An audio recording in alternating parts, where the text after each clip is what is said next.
Hello, Skyline viewers. My name is Lloyd Quanta, and I'm here talking to Mr. David Brake about his new book, Sharing Our Lives Online. How are you doing? Good, thanks. How are you? I'm okay. We're going to go straight into the questions. Why did you write Sharing Our Lives Online?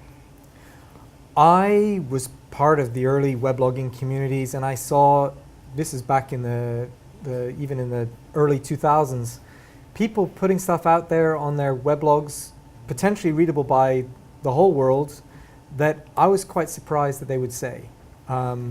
Stuff about their sexual affairs, the politics, religion, you name it. And it's still, of course, going on today with Facebook and other social media. So I wanted to understand what's up with that. Okay, so what do you hope your audience gets when they read your book?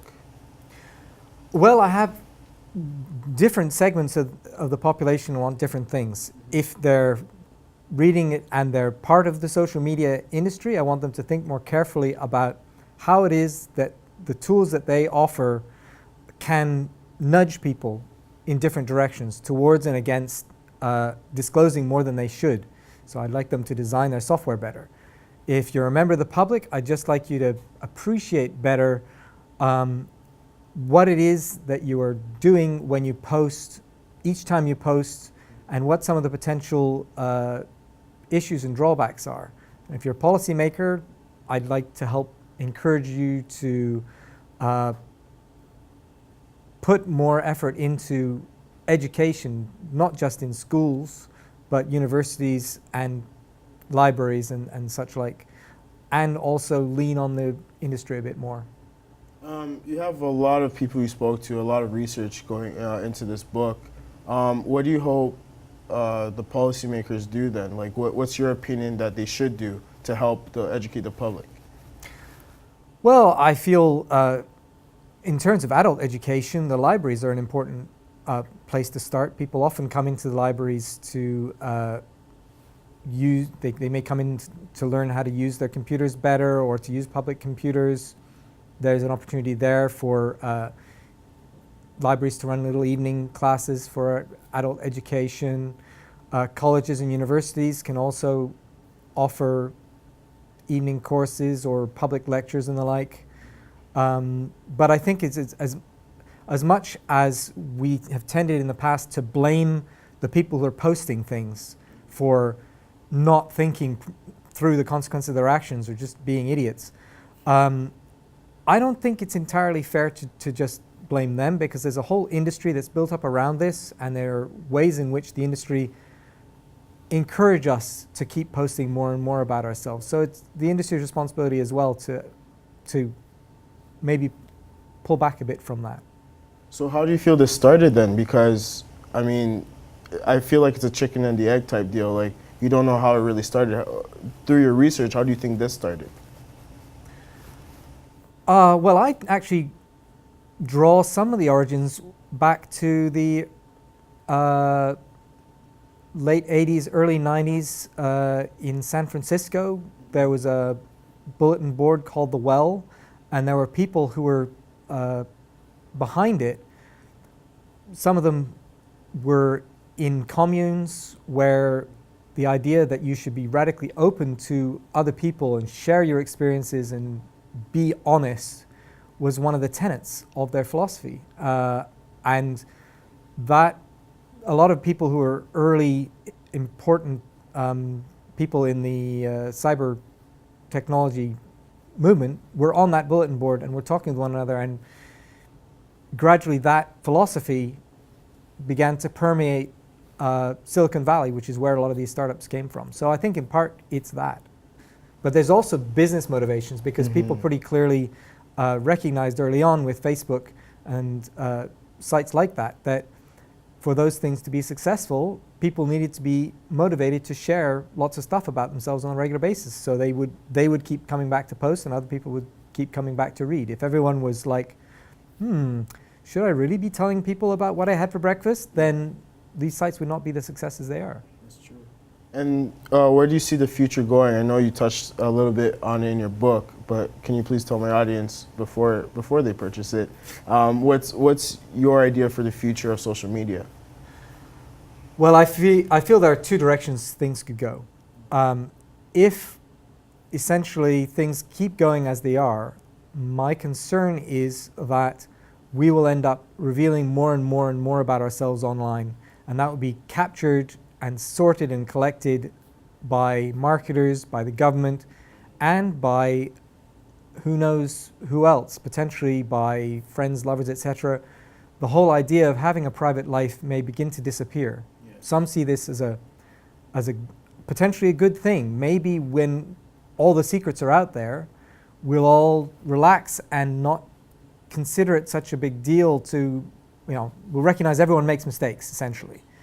And that would be a good outcome, I guess, but my concern is much more the reverse, that people will become increasingly unwilling to take risks in their lives of any kind because they're afraid that somebody might be capturing them, talking about them, and that would haunt them for the rest of their lives. Okay. In saying that, what do you hope the future is then? There is a positive opportunity here. I think if we're at a crucial moment now where media attention is starting to focus on these kind of issues, and maybe people will be a little more reticent in what they talk about when they think particularly about how long what they say, that transient post that you make, how long that can linger on the internet after you've posted it. And they may also put pressure on governments and the technology companies themselves to be a bit more responsible in giving people a little reminder of, like, if you post up a post, this posting is going to be on the internet indefinitely. Are you sure you want to say this? Or you just talked about how drunk you were. This is a typical kind of post where you'll get you into trouble. Are you sure you want to post that? These kind of little hints could help, I think, manage the way that people disclose themselves a little better. So between better public awareness and a little more thoughtful use of technology, that kind of dystopian future of universal surveillance and fear doesn't have to work out that way.